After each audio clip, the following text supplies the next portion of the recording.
Hello everyone, now I'm going to demonstrate how to model example 3 in ABAQUS. Now let's take a look at the question first. So the question asks us to find the axial stiffness of the rubber mount and shown in the below.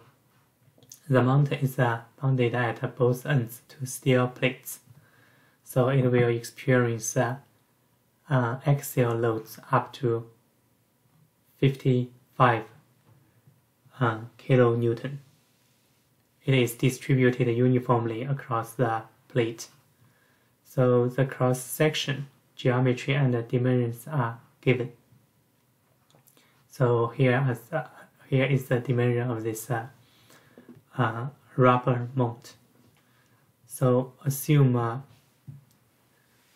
Mooney Rivlin material model with D1 is equal to 0, C10 is equal to 17, and C01 is equal to 4.26.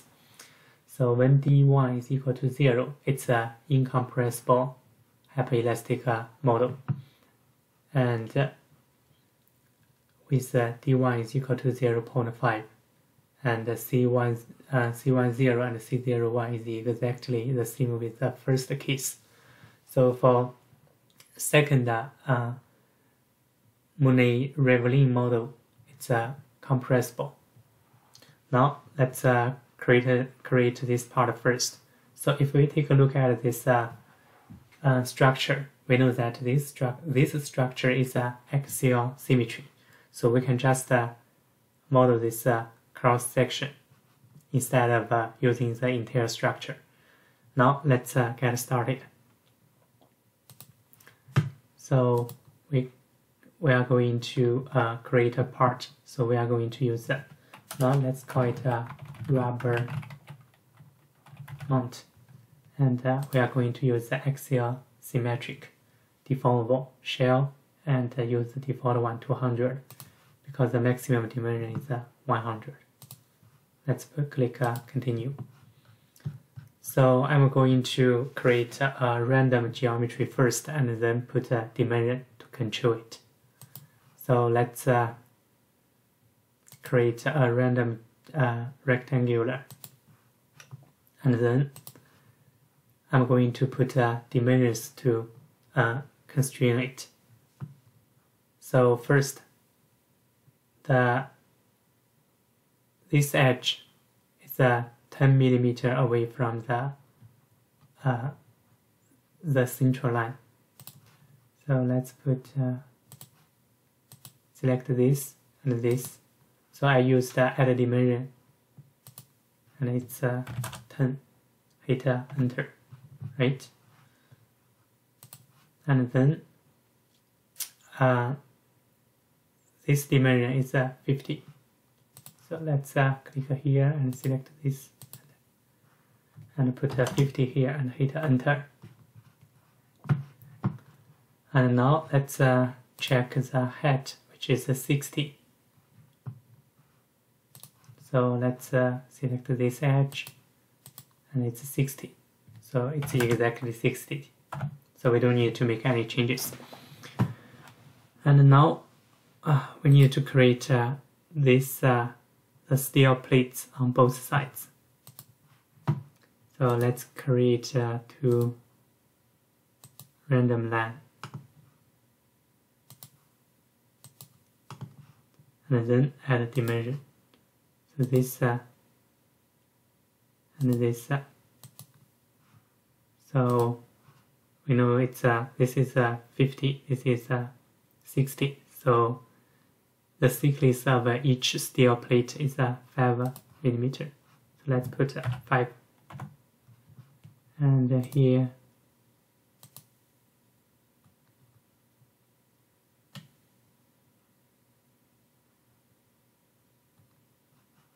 so let's select it again, this edge and this edge. So it's 5. Okay.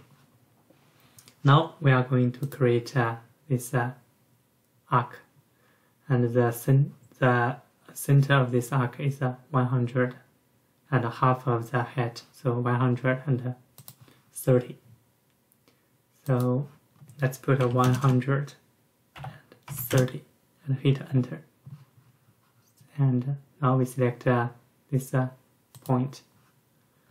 Now we just need to trim the redundant edges. So we use this option, auto trim. Let's delete this one, this one. So since we are creating shell elements, so this two edge has to be deleted as well. Otherwise, so the software will not create a structure, a shell shape structure for us. Let's try. So click hit the middlemost button and click down. You can see section must be closed for this type of feature. So we have to delete this first. And then later on we can use partition to add this feature. Let's delete this. And now hit middlemost button and click down. Now we have this structure. Now in order to create two steel plates, so we need to use a partition. Before we use partition, we need to create a datum plane first, so that we can tell software which position we are going to divide this part. So let's click create a datum plane. Let's because this plane is XZ plane, so we need to select XZ plane, and then for the offset we need to put 5 for each steel plate. So let's put 5. Okay, now let's create another datum plane. This time the offset is 60 minus 5, so it's 55. Hit enter. Now we have created two datum plane successfully. Now let's participate this plane. We use create partition and select face and use datum plane. So select datum plane. So we select this one and click create partition. Now you can see we have divided this part into two. Now you need to select the face to partition. So select this one and then click it down. You need to select a datum plane. Let's select this one and create a partition. Now we have successfully created two partitions, and now this part is divided into 3 components. These two are steel plates, and this one is a rubber. Now let's create a material property. So we go to create a material. So the first material we are going to create is called a rubber. And we go to mechanical elasticity and hyperelastic. And for hyperelastic, we are going to use isotropic. And here for the strain energy potential, so we are going to use the Mooney Rivlin model. And here we are going to use coefficients. If you put it test data, so you have to put experimental data here. So I'm going to use the coefficients. So you can see here we need to input 3 coefficients. And from this question, for the first case, we need to use incompressible. So it's D0, C10 is 17, C10 is 17, and C01 is 4.26. And here we put 0. For D1 we put 0. It's incompressible hyperelastic material. Click OK. Now we are going to create another material which is called steel. So I'm going to use the elastic model. So for Young's modulus, I'm going to put 200,000, and for Poisson's ratio, I'm going to put 0.3 and click OK. And now we are going to create two sections, one for steel plates and one for rubber. So first section is called a steel section, and it's solid homogeneous, and we use the steel material and click OK. Now we are going to create another section called the rubber section. So we are going to use solid homogeneous, and now this time we use a rubber material and click OK. So now we are going to assign these two sections to this to rubber and steel plates. Click here and select this, hold Shift, select another steel plates and click down.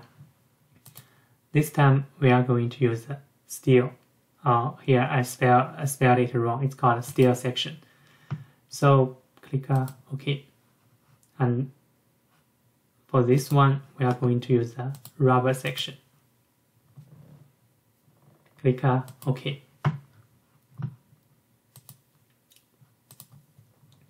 So now we have created a material property and assigned it to this part successfully. So next, we are going to mesh this part. So we can use the seed parts. So the default one is 5. So if we apply, you can see it's a little bit coarse. Let's put let's refine the mesh. So we put 1. Let's click apply. Now it's better. Maybe it's better we put 2. Okay, now it looks good. Click OK. Now we use the we mesh the part. Click yes.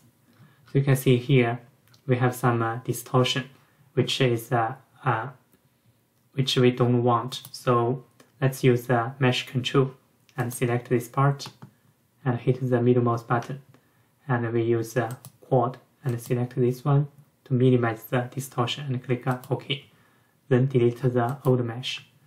Now we mesh this part again and select this part and then yes. Now you can see it's much better. Now we are going to assign Elementa Tab.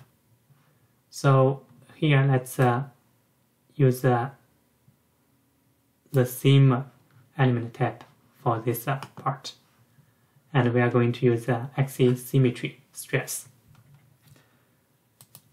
So since the first material tab is incompressible, so we have to use the hybrid formation. Otherwise, the software will give you errors. So let's click OK.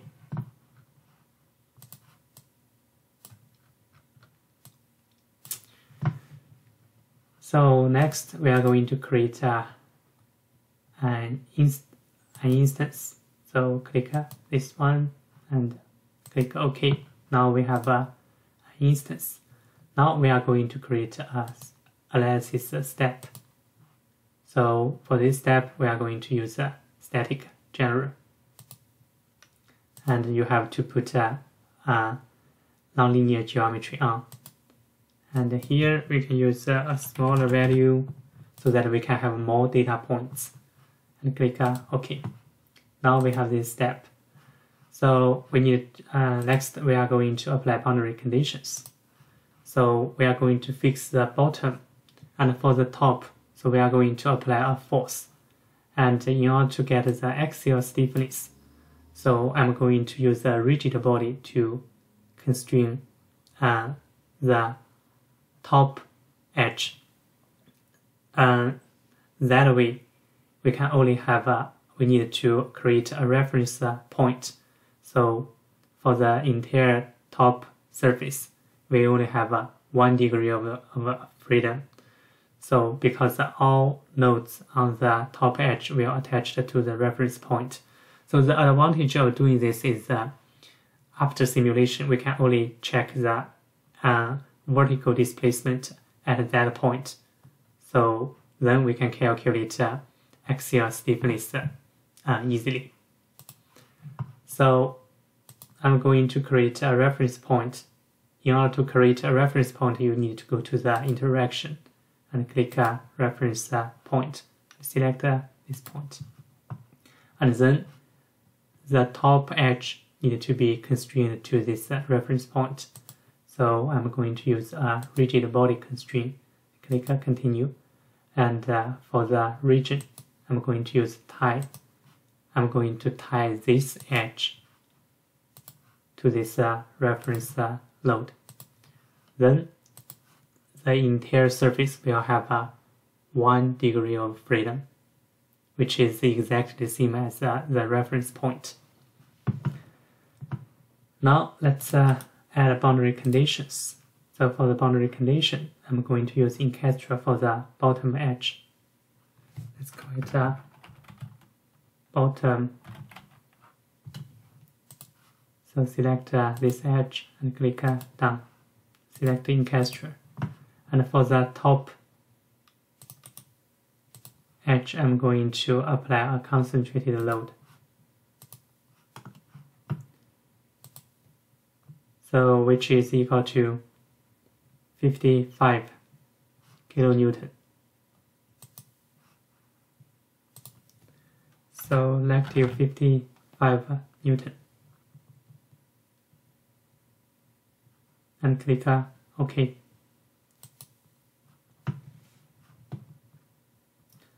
Now we have everything, so I'm going to create a job. So let's call it incompressible.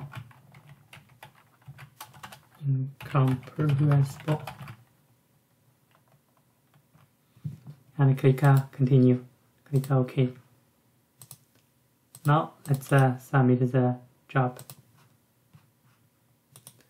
And let's open the monitor.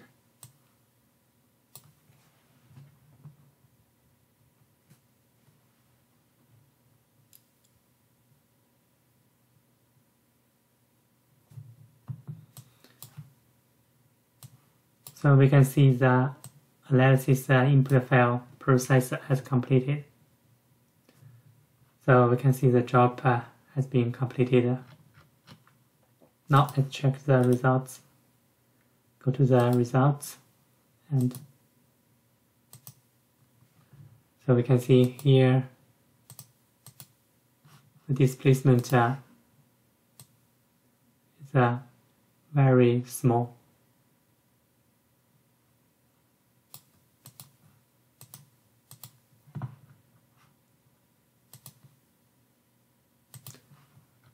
Now we can see that if we put it to primary and U, and let's check U2. So you can see the displacement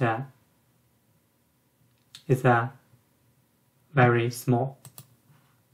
So in order to check how much deformation that hyperelastic material can deform, I'm going to increase the load for demonstration.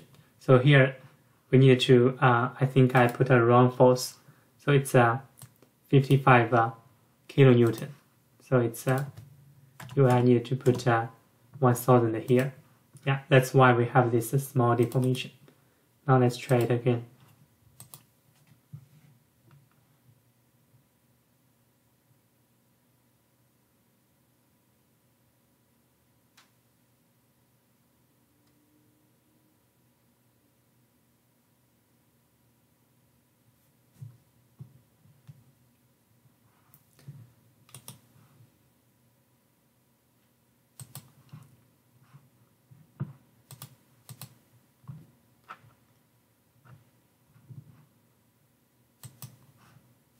Now let's check the results. Let's see. Now you can see the deformation is very obvious, right? So in order to export the displacement at this reference point, you can go to ODB file output and select unique loader and check U2, which is a vertical displacement, and select this reference point. And then click Edit Selection. Now let's save this data. Okay, now let's report this data first. Let's call it incompressible, right? And .txt. Click OK. Now we have this data. So now I'm going to delete this data because I'm going to run another simulation with a compressible material. Okay. So now let's change the material. Now go to the rubber, and this time I'm going to use D1 is equal to 0.5, and the rest two parameters will remain the same. So 2.5, 0.5. Okay, let's click OK. And this time, so I'm going to use because I'm using compressible material, so I can change the mesh to the normal one. So I don't need to use a hybrid formation. But if but this will not change your results very much. I just want to show you if you are using incompressible hyperelastic model, so you have to select this option. But if you are using compressible, all these options can be used. Okay. Now let's submit the job again. So usually when you use incompressible material, the material stiffness is bigger than the one with compressible material properties. So now the job has the analysis input file process completed successfully.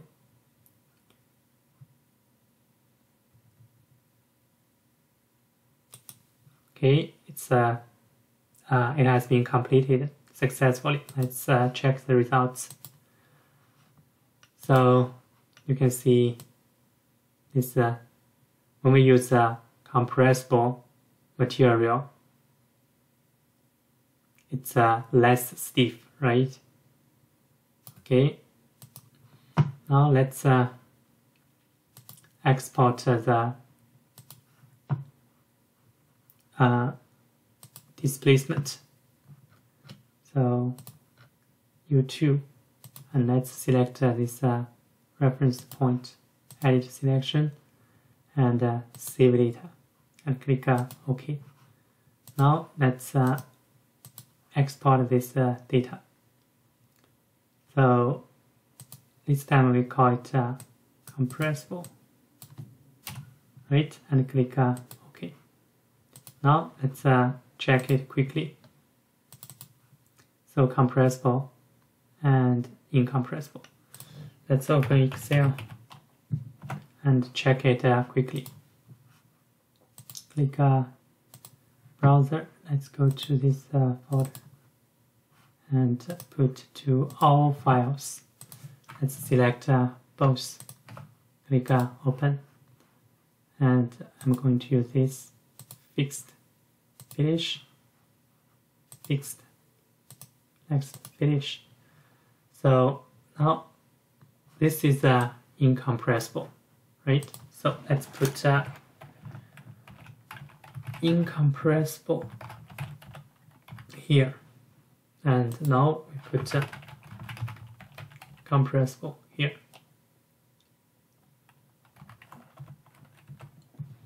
Now let's select, copy this data to this file.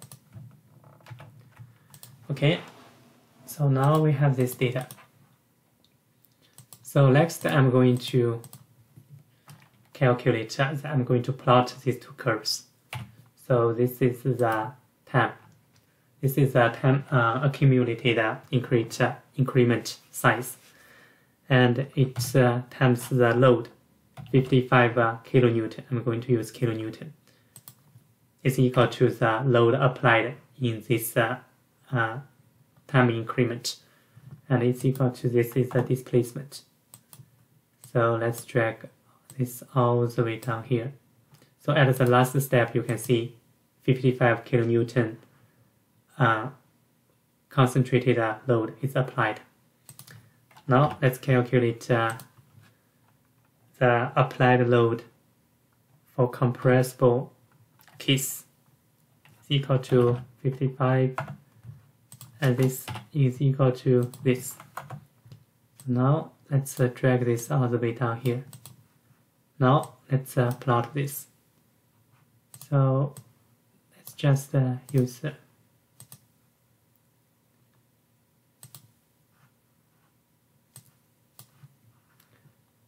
so this is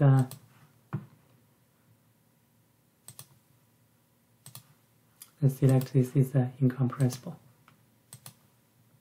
right? And next material is compressible, and for the X. So for the X, I'm going to use I'm going to put displacement along x-axis and put load along y-axis. Okay, now I'm going to change this one as well. So for the x-axis, I'm going to put the displacement. For the y-axis, I'm going to put the load. Okay, click OK. So this is not convenient to check the results. Let's put the displacement to positive.